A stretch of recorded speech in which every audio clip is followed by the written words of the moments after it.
ചോര ഊറ്റിക്കുടിക്കുന്ന വികൃതമായ പല്ലുകൾ, നീണ്ടു വളർന്ന കൈകാലുകളിലെ നഖങ്ങൾ നീട്ടി വളർത്തി അവയിലൂടെയെല്ലാം ചോരത്തുള്ളികൾ ഇറ്റിറ്റായിട്ട് വീഴുകയും സാരിയും അതുപോലെ തന്നെ പാദങ്ങൾ കാലിൽ മുട്ടാതെ നടക്കുന്നതുമായിട്ടുള്ള വികൃതമായിട്ടുള്ള ജീവികളായിട്ടാണ് നമ്മൾ പണ്ടുകാലം തൊട്ടേ മനുഷ്യൻ്റെ ആദിമകാലം തൊട്ട് തന്നെ ഈ പ്രേതങ്ങളെ കണ്ടിട്ടുള്ളത്. ഈ പ്രേതങ്ങളിൽ ആണുങ്ങളെ ചാത്തനെന്നും പെണ്ണുങ്ങളെ യക്ഷിയെന്നും പറഞ്ഞിരുന്നു.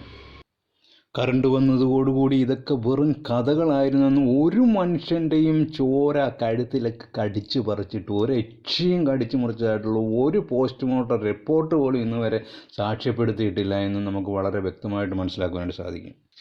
സ്വത്ത്, പണം, സെക്സായിട്ട് മനുഷ്യനെ ചൂഷണം ചെയ്യാൻ വേണ്ടി പലതരത്തിലുള്ള മനുഷ്യൻ്റെ സൃഷ്ടികൾ മാത്രമായിരുന്നു ഈ പ്രേതകഥകൾ, ഹോറർ എന്നുള്ള അവസ്ഥകളെന്ന് നമുക്ക് മനസ്സിലാക്കുവാനായിട്ട് പിന്നെയുള്ള പല കാലഘട്ടത്തിലും നമുക്ക് മനസ്സിലാക്കുവാനായിട്ടും സാധിച്ചു.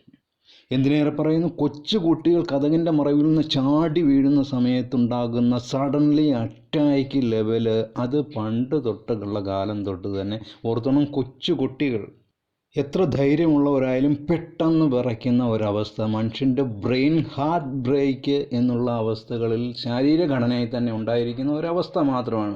അങ്ങനെയുള്ള സഡൻലി അറ്റാക്കിലൂടെയാണ് ഈ പറയുന്ന മുഴുവൻ ലെവലുകളും പഴയ കാലത്ത് സിനിമകളിലൂടെയായാലും കാണിക്കുന്നത്. പ്രേതങ്ങൾ പുറകിലൂടെ വന്ന് അല്ലെങ്കിൽ പെട്ടെന്നും ചാടി വീണ് ഇങ്ങനെയൊക്കെ കാണിക്കുന്നതായിട്ടുള്ള കാര്യങ്ങൾ കാണിച്ച ആൾക്കാരെ എല്ലാ പ്രേതങ്ങളും പേടിപ്പിക്കുക എന്നുള്ളതല്ലാതെ ശാരീരികമായിട്ട് ആക്രമണം നടത്തുകയോ മുറിവേൽപ്പിക്കുകയോ വേദനിപ്പിക്കുകയോ ചെയ്യുന്നതായിട്ടുള്ള ഒരവസ്ഥയും ഇന്ന് വരെ കാലഘട്ടത്തിൽ ഉണ്ടായിട്ടില്ല എന്ന് മനസ്സിലാക്കിയാലും സിനിമയിൽ ഇതൊക്കെ കാണിച്ചുകൊണ്ട് ആൾക്കാരെ വിഡ്ഢികളാക്കുക.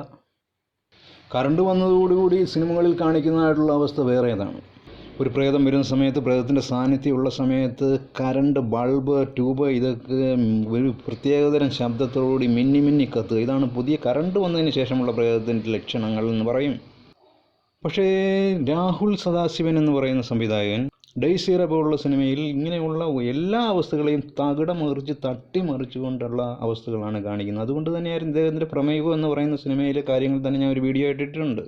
വർഷങ്ങൾക്ക് മുമ്പുള്ള ഇതുപോലുള്ള എല്ലാ ക്ലീഷകളെയും എല്ലാ പൊട്ടത്തരങ്ങളെയും ഇതെല്ലാം പൊട്ടത്തരങ്ങളാണെന്ന് കാണിക്കുന്ന തരത്തിൽ ഇപ്പോഴത്തെ ഈ ലെവലിലൊന്നും അല്ലാത്ത രീതിയിൽ കാണിക്കുന്നത് കൊണ്ട് തന്നെയാണ് ഡെയ്സീറ എന്ന് പറയുന്ന സിനിമ വളരെയധികം വ്യത്യസ്തമാകുന്നത് തന്നെ.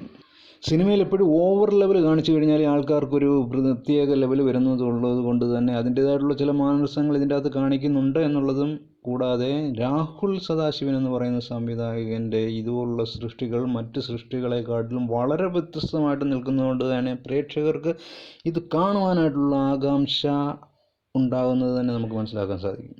അങ്ങനെ